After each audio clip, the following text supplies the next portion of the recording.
एक संत वृंदावन में थे, तो कलकत्ता के एक सेठ जी आते थे, तो संतों को कुछ सेवाएं भेंट किया करते थे। तो एक दिन पूछा, महाराज विषयी पुरुष हूँ, बहुत धन है, भजन में मन नहीं लगता, वृंदावन आपकी कृपा से आ जाता हूँ, मुझे भगवान कैसे मिलेंगे? तो उन्होंने कहा कि यदि तुम वृंदावन के संतों का भंडारा करवाओ, हर महीने करवाओ, तो निश्चित भगवान की कृपा हो जाएगी, क्योंकि संतों के मुख से स्वयं श्री भगवान पाते हैं। उन्होंने शुरू किया वृंदावन में। अब इतना आनंद आया उनको, क्योंकि पाप नष्ट होने लगे, इतना आनंद आया कि एक महीने में वृंदावन में भंडारा करते हो और अपने कलकत्ता के लिए भी वो बस लाते, और जो संत चलना चाहे उनकी खान पान व्यवस्था करके अपने घर में भी ले जाते, सेवा करते, भेंट देते। मतलब संत सेवा का उनको एक नशा हो गया। एक दिन उनकी बस तैयार थी उनके यहाँ जाने के लिए। उनमें एक विरक्त संत जो मधुकरी मांग के पाते थे, कभी किसी से कुछ नहीं लेते थे, कभी किसी भंडारे नहीं जाते थे, वो आगे बैठे, और वृंदावन से वो जाते नहीं थे। तो सब संतों ने कहा, बाबा बैठे कहाँ, कोई बरसाने थोड़ी जा रही है, ये तो सेठ के घर जाएगी बस। वो कुछ नहीं बोले। सब लोगों ने सेठ से कहा, सेठ तुम्हें आज फल प्राप्त हो गया भगवान के भक्तों की सेवा का।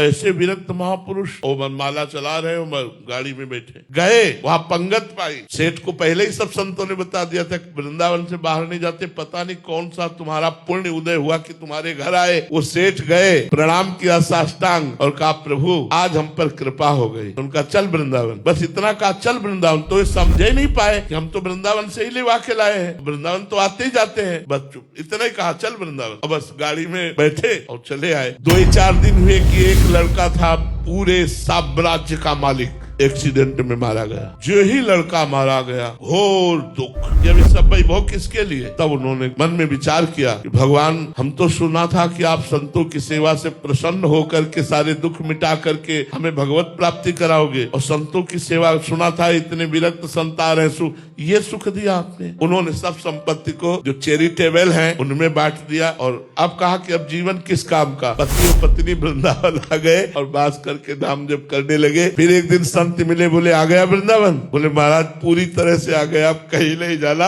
और वृंदावन में शरीर दोनों का पूरा हुआ। ये है लीला। भगवान जब कृपा करते हैं तो ऐसी कृपा करते हैं कि अपने आप भगवान के पास आप पहुंच जाओगे। ये भगवान की कृपा नहीं, जिंदगी में वो माया नहीं छोड़ पाते, जिंदगी में मोह नहीं छोड़ पाते। संतों की सेवा का फल हुआ कि एक्सीडेंट रूपी लीला से उनका पुत्र भगवत धाम गया, और प्रगट में दोनों पति पत्नी वृंदावन वास करके भजन करके भगवत धाम को प्राप्त हुए।